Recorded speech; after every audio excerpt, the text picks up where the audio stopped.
This is a email request from Pete. I'm sure this was from Pete. I've got a couple more interviews that he sent me that I want to do as well. But yeah, he sent me this one like recent.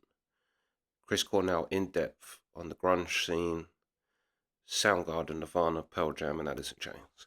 So yeah, let's go. The first time I really felt like this could really be the future of rock music um, happened with a conversation with Bruce Pavitt from Sub Pop, where he really confidently one day just kind of put his arm around me and said, this whole thing is going to blow up internationally and it's going to be huge everywhere. And he had this glint in his eye where he just knew it. And that was the first time I thought where I saw this is a person I know. He's very smart. He knows new music. He knows indie music. He knows what he's talking about. And that was the first time I actually kind of believed him. This was 1984, the very beginning. It was actually a very strong time in the U.S. for independent rock music. And all the records that I bought in like mom and pop stores that sold only indie music. And my ambition really at the time was to be part of that hopefully at some point somebody would let us make a record. There was a term. I'm sorry to always go back to Noel Gallagher, and I know a lot of people like don't like Oasis, but Noel says a similar thing when he answered why is music so rubbish now, and he said because all the indie labels that existed in the 90s signed bands that in the 90s become multi million pound machines, and then the indie companies obviously because of that made they become more profitable, and a lot of them indie record owners sold their indie label to a record label major record label or major record company for billions. And now that's why music is, well, in those way of looking at it, that's why music all sounds the same, because even though there's different companies, they're all ultimately being run by the same major label, manufactured groups. That's why you don't get real bands anymore. You get people that are acting real bands, like with crazy rockers now. Like Ozzy Osbourne says it. Ozzy Osbourne talks about how when he was around, the dirty, junky rockers and that rock and roll way of living was what people were living. But he's like, now they portray that image, but you go backstage and they're eating vegan food and they're all teetotal. And it's like, you're portraying an image that you're not actually being because you think that image is rock and roll. But anyway, yeah, so that's just a little thing from Noel that, yeah, the reason why music all sounds the same today is because all of them indie companies from the 90s became so, like, worth so much money that they just ended up getting sold. And now, yeah, like Warner Brothers and things like this own everything. But yeah, let's go. Which was called alternative music. And at the Yeah, time, what what's that meant alternative was it now? was virtually anything that wasn't part of the mainstream, that wasn't part of the status quo. It later became a genre which included certain things and excluded certain things. It meant sort of jangly guitar or what was sort of becoming a college music sound. Um, the lyrical themes tended to be darker, tended to be more social oriented. It didn't have to do with girls and cars and drugs and the things that were kind of considered to be rock music themes of the period. So it was very different in that regard. We didn't really have any idea that what we were doing would ever become part of the commercial status quo or become commercially successful. And there were no people, no record labels at that time coming to Seattle looking around to sign the next rock band that would sell millions of records. That didn't happen. But that's also a big reason why I think the music was so strong, because we were all doing it literally for the sake of entertaining ourselves and making good music. Um, Mm. if you read, say, Rolling Stone magazine, you were more likely to read an article about Billy Joel than anything or any kind of music that I liked. And anything before that. Punk music was never commercially successful. There were a lot of new wave bands that were on MTV, which was very young at the time, very commercial new wave bands. And then there was the hair metal bands, like you said, Bon Jovi and Poison was coming out, things like that, that we weren't fans of. And Soundgarden was not a band that was immediately liked by any stretch. The Seattle music scene at They the were by time me. was really sort of made up of other bands as your audience. So if we Mm. played a show, our audience was made up of other bands, and when a band like, say, Green River or the Melvins played a show, their audience was us from Soundgarden and a couple other bands, and that was it. And I think it really formed me as a musician and maybe even as a person, in that you have that decision to make, I think, at that time, when you believe in the music that you're writing and that you're playing, and you may not necessarily be liked by everyone, but we had the perseverance and the attitude that we believed in what we were doing, and so we just kept doing it anyway. And that was really, I think, the spirit of what was happening at the time in the mid to late 80s in Seattle. I think that that's somewhat generational, a response to the music that we had been hearing that was part of the mainstream, not being interested in it, wanting to present something else that's going on, which included a lifestyle. My band, by no measure was a straight edge band, but we didn't participate in what you think of as like normal rock activities out on the Rock road. It debauchery. wasn't a room full of strippers and tons of drugs and going out to parties every night. We weren't that way. Half the band were college educated. We all read books. we were Bit sports like fans Rush. maybe, but it wasn't. There were very few similarities between us and what was the rock status quo at the time. Mm.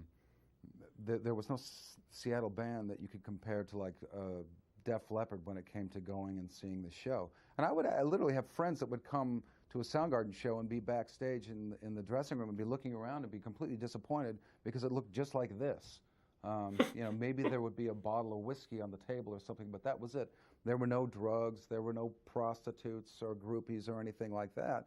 And we would be having kind of roundtable discussions and arguments about philosophy and things that interested us, and playing records for each other of other Oh, that indie sounds bands. like a And one good of the time to first me. times I met Kim Thile and realized that this is a guy I want to be in a band with was when we were just discussing music. We were listening to the second Meat Puppets record and couldn't believe that there was a band out there making music like that. And agreeing on music and on film and on literature to us was more interesting than how many girls are we going to get, or how many different types of drugs are we going to be able to mix together and then live this incredible rock and roll lifestyle that seems to be everybody's dream. I think that type of energy, when you look at the rebellion as being part of rock music, actually came out in the music versus writing party anthems and then that behavior coming out in our lifestyles. Yeah. I think the first time Soundgarden, for example, was really ever written about, where the music was taken seriously and was presented as something that might be the future of rock, was an article in the Village Voice, which was out of New York City, and was, other than one rock magazine which was a monthly in Seattle, it was the first time anyone had ever really noticed us, and even more so, I think, than the Seattle press. And that, just combined with seeing the other bands and what else was going on around us, that was the first time that I thought, well, maybe people might care about us other than just our friends and the local music scene. The first time I really felt like this could really be the future of rock music um, happened with a conversation with Bruce Pavitt from Sub Pop, where he really confidently one day just kind of put his arm around me and said, this whole thing is going to blow up internationally, and it's going to be huge everywhere. And he had this glint in his eye um, where he just knew it. And that was the first time I thought, where I saw, this is a person I know, he's very smart, he knows new music, he knows indie music, he knows what he's talking about. And that was the first time I actually kind of believed him. And it was also, you know, the realization that this can happen without us changing our clothes, changing our hair, changing the Being titles of real. our songs, doing anything differently than what we do, because we knew that we would never do that. Um, and that was always my fear along the whole way, was that we were not capable of changing who we were for anyone, for an audience, for a record company, for television, for anything. So it was going to have to be done on our terms. Hmm. And slowly but surely, we saw that the industry was kind of shifting toward us, and we weren't ever going to be put in the position where we would have to think about shifting toward that. Mm. Then the record labels came, and Soundgarden was actually the first band that kind of started to draw that. And that was a combination of different people. Mike Borden, who was the drummer of Faith No More at the time, saw Soundgarden in Seattle. I believe we played a show with them when they had their original singer, Chuck something or other. What's his name? Yes. And I gave him a tape. It was like one of the first tapes we'd ever recorded on 4-track, and he gave it to someone at their record company, which was a subsidiary of Geffen, I think, at the time, or someone that was interested in them. And then a woman named Faith Henschel ran the local college station at the University of Washington, and she sent a tape of Seattle bands out to some major labels. And the tape was titled Bands That Will Make Money. And it was kind of a joke, I think, in her mind, but she really believed in what was happening in Seattle at the time and that it could be the future of rock music. So rather than Soundgarden actually going out and soliciting big labels and saying, please sign us, it just started to happen. The phone started ringing, and I was answering it. We had no management, and I was actually pretty surprised at the interest. Around that same time, the label Sub Pop was sort of put together by two people that we were friends with, and we suddenly got an offer to actually make a record and be on an independent label. We also got interest from SST, which was a label that had a lot of bands we were huge fans of, like the Bad Brains, Husker Du, Sonic Youth. To us, that was really the dream come true. And we backed off on the idea of being on a major label because we didn't think that they would reach our audience, and we were right to think so. To this day, our SST record has sold more copies than our first A&M record, which came out later. The transition where radio, for example, or MTV were playing music like what we were performing hadn't happened yet. So we held off with the idea of signing with a major label, and we just sort of stuck to our guns and made independent records. But we were the first band to start getting that kind of attention. And that didn't just start with Seattle. You have to include bands like the Red Hot Chili Peppers, Metallica, Husker Du, Jane's Addiction. In a way, Soundgarden was kind of the band that all of the labels wanted to sign that didn't get to sign Jane's Addiction. We were kind of going to be the next Jane's Addiction, I think. And Jane's Addiction. That's funny because Pete Doherty, I used to be massively into Pete Doherty and the Libertines when I was younger. I still am. Still think he's a great songwriter. But he said the same thing about the Strokes. That he was kind of the Libertines was signed to a label, but then kind of just put on the shelf and just kind of left there. He's always just left there to gather dust, really. And then the Strokes came out and dressed in leather jackets and all of that. And he said, and then our record label kind of went, oh, we got a band that looks like that. And so then they then started investing into the Libertines, but it was because of the Strokes, like the band, and exactly what Chris Cornell said, that they didn't get to sign the Strokes, so they thought, we got these guys that look a bit like them, and threw them out. And to be fair, I think was the band that was going to be the next Guns N' Roses for all the labels that didn't sign them. So, you know, it happened in that way.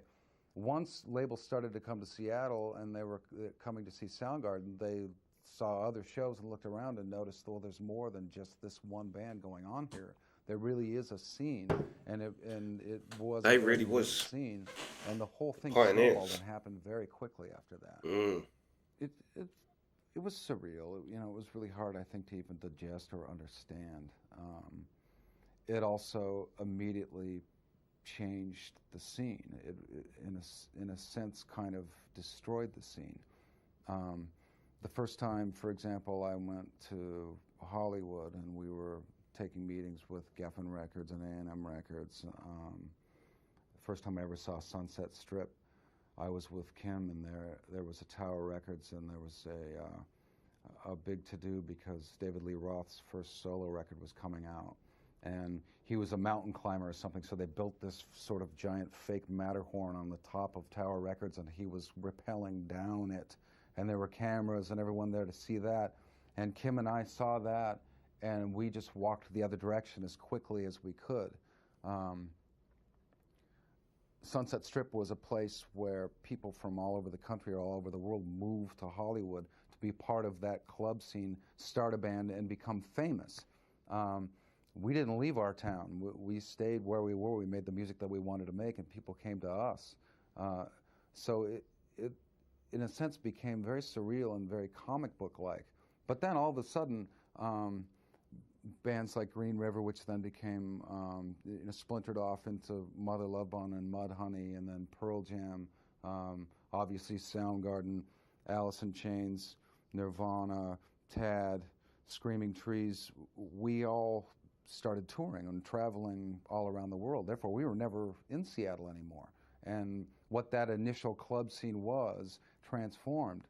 Within 2 years, I went to Hollywood, and I started seeing people walking up and down Sunset Strip wearing flannel shirts and having hair dyed green. There was no more like long hair, ripped jeans and Guns N' Roses t-shirts. There were no more people with teased hair and makeup looking like Poison. A city that would have normally rejected a scene that would come out of a small town like Seattle or a city like Minneapolis or Athens transformed. And Seattle became this mecca where everyone was traveling from all parts of the country or the world to live there and start a band. It was a very strange thing. Our sound man had a rehearsal space that he started where he would rent out little rooms for you to rehearse in. I think there were 15 rooms, and Soundgarden rehearsed there, I think, one time, and half the rooms were empty. Within 3 years, he had about 80 rooms, and they were all filled with people from all over the place coming there to start bands and get record deals, which was the opposite of what the scene was and how it started out and why it was ever exposed or vital in the first place. And that all happened literally within the period of about 4 years. When we first started out as Soundgarden, we have mostly had punk rock audience and kids with skateboards coming to see us. People who are fans of bands like Killing Joke, people who are fans of bands like The Clash, and then I've said that. more I hear the current Clash. bands that were like indie bands like Big Black or Sonic Youth or Bad Brains. Suddenly, there were elements and influences in Seattle bands that were drawing people from the suburbs who were really just metal fans. And those two groups were coming together and clashing in some ways. Sometimes it was violent, it was a little uncomfortable, and it was a little bit unusual. And to know who our fans were suddenly became a little bit confusing.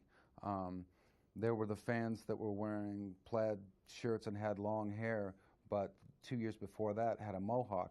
Then there were the fans that had plaid shirts and long hair because they'd always had plaid shirts and long hair. And, you know, they had just taken off their Aerosmith shirt to put on a Nirvana shirt. So it was a little confusing. And I think to some degree, when these Seattle bands became commercially successful, it became a little awkward when you would look through a magazine and see a Soundgarden article or a Pearl Jam article, and then you would turn the page and it would be an article on Great White, we started feeling a little bit uncomfortable and self-conscious. Like, does that make us the same thing? Um, and I think at that age, when you're in your early 20s, those existential dilemmas are always at the forefront, and those are the things, you know, you're still discovering who you are, and the kind of music that you make and that you're presenting is really more important to you than anything. The answer, obviously, as you get older and you discover you are who you are, and the music that you make is the most important thing, and it doesn't matter um, who you're associated with, even if it's in print. But it felt to me like there was a definite awkward period, and what I refer to kind of, or Tom Morello refers to as the punk rock guilt. This was the first generation of people who were raised on punk rock music and kind of followed the punk rock Bible, but that suddenly were having incredible commercial success. But I think Mm. if I listened to a Nirvana record, a Pearl Jam record, a Alice in Chains record, a Soundgarden record, we all sounded like completely different bands to me. Yeah, I And think. that was just kind of a kernel of the entire scene in Seattle, where there were a lot of other bands. There was a lot of goth influence going on. There was performance art. It was such a broad spectrum of music that there tended to be kind of a focus on the bands that had more of like an aggressive guitar sound, an aggressive singing, kind of an angry presentation of what we did. There was more than just that. It felt good, I suppose, to be part of a scene that was getting international critical success. But also, on the other hand, Soundgarden loved autonomy. We liked to feel like we were just us and we weren't part of anything, and it was us against the world. So on the one hand, it felt like a blessing. On the other hand, it felt like we want to be seen as only us. And when I would sit down to do interviews, time after time after time, I wanted to be talking about my band, my guitar player, my drummer, my music, my bass player, not about, you know, tell us about all these other bands as well. Looking back on it now, of course, I'm very proud and realize that I'm very lucky to have been a part of that scene, because that doesn't necessarily happen. Mm. I think one of the biggest reasons why a band like Nirvana appealed to such a broad audience was the fact that you went from seeing a video of a band like Whitesnake, where you have the singer's model wife doing a striptease act on the hood of a Jaguar, and basically all of these rock bands presenting themselves as having a lifestyle that you will never have, that's very special and it's very exclusive. And then you see a video with a band like Nirvana, where the band essentially looked like everyone and their friends at high school looked like, and it was proof that anyone can do it. You don't have. I find it amazing. I've said it before with the grunge thing. I find it amazing that so many things from, maybe because we just share music since the 60s, really, between the UK and America. Um, but I find it very interesting because, again, that's exactly what Noel Gallagher said, that with the Smiths and the Stone Roses, um, that before that you had Mark Bolan and T Rex, you had Bowie, even going back to the Beatles and that. Like Noel would say, as a kid in Manchester, you couldn't relate to being David Bowie. It was almost like he came from a different planet. You didn't see people dressed like David Bowie. You didn't see people that looked like Mark Bolan. He said, but then along came the Smiths and the Stone Roses, and these guys dressed like you could just drive past any bus stop in the country and you'll see a group of people that look like them. Like, and Noel said that was the first thing that let him know, oh, regular people can write songs. Like, you don't have to be David Bowie, or like you don't have to come from another planet in order to write songs. And so it's funny that, yeah, I just find it amazing that there's such a crossover with Britpop and grunge. Um, but the difference I will say between them is that once Oasis kind of hit, every band sounded like them. But with the grunge scene, like he said, every band sounds like themselves. there isn't really a grunge sound, really. Like maybe Nirvana, because they're the biggest, that would be what people would refer to. But then if you listen to Chains is different, listen to Soundgarden is different, Screaming Trees is different. Yeah. Everyone and their friends at high school looked like.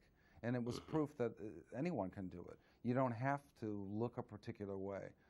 You can just be who you are, make great music, and it will appeal to people.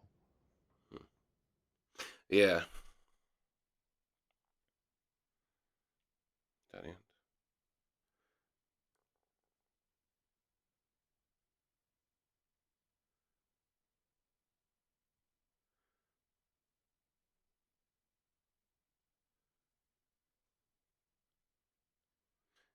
That's the internet. Yeah. Yeah, because there's a story of the Smiths when they went to Top of the Pops, and like I say, it's exactly the same as what he was saying with Poison and all these bands, and kind of the image that they portrayed themselves as compared to the new wave of bands, which in a way is no different to punk. And I think that like I put hip hop in the same thing as punk. It's punk stem from because Pink Floyd and all these bands, it was like £100 a ticket and things, and the average working person couldn't afford to go and see these bands. So then that forced basically kids to just start doing their own gigs. Um, but yeah, there's a story of the Smiths going on Top of the Pops. I think it's the bass player of the Smiths, and I think probably about 87. I think when this Charming Man came out, and it's that performance I'm sure on Top of the Pops. And he said when the Smiths turned up, he said the woman with the clipboard come over and said, uh, "When are you guys getting changed?" He said, and we was kind of like, "We're not.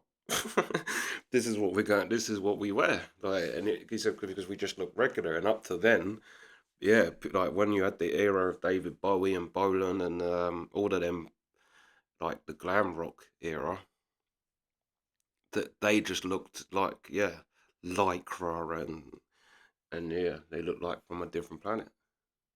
But I could literally listen to Chris talk. Like, I feel like I'd prefer that to sit and talk about philosophy and things like that is more up my street of and playing people music. Like, there's nothing better when you find someone who is as into music as you are, and you're sitting there going back and forth. I listen to this tune, and then they go, "All right, you like this?" Listen, nothing better in the world than doing that. Um, and I think it's also a great feeling both ways when someone gives you a song that you've never heard or an artist you've never heard, to when you give someone a track and it becomes their the next time they see it. Oh, I love like the amount of like pretty much anybody in my area that knows Rory Gallagher is because I got them into him. And I would show people Rory Gallagher, and then I'd see him again months later and go, "Oh, I've listened to it's Rory Gallagher." Um, and there's like it's a great feeling in that, just as great a feeling, yeah, like I say, when someone gives you an artist um, that you don't know and tracks that you don't know. But yeah, great interview. Like I say, I could just watch Chris Cornell talk, and I 100% agree with. I've said it. I've said it in the reactions that all the grunge bands they're all different. Like you can't. I suppose the the common thing is the drawn out melodies. Um, I suppose that's the only common thing. But like I say, that is also common in Britpop. I just find it just blows my mind. Like it was just almost like the world went a certain way with grunge and Britpop. They are so similar. You could argue maybe Britpop is a little bit more happier than grunge. But I also think grunge bands kept their kept grounded a lot better than the Britpop things. But we had the same thing with like the Nirvana Pearl Jam beef was the same as we had Oasis and Blah, which was the big beef in the UK, where you have people that go and buy 20 copies of the single that the band they like. It's a great marketing scheme to put pit two people against each other or two artists against each other because yeah, you're gonna sell more because the fans want their favorite one to win it. Yeah, but yeah, great interview, though. But yeah, that's the reaction. Sweet.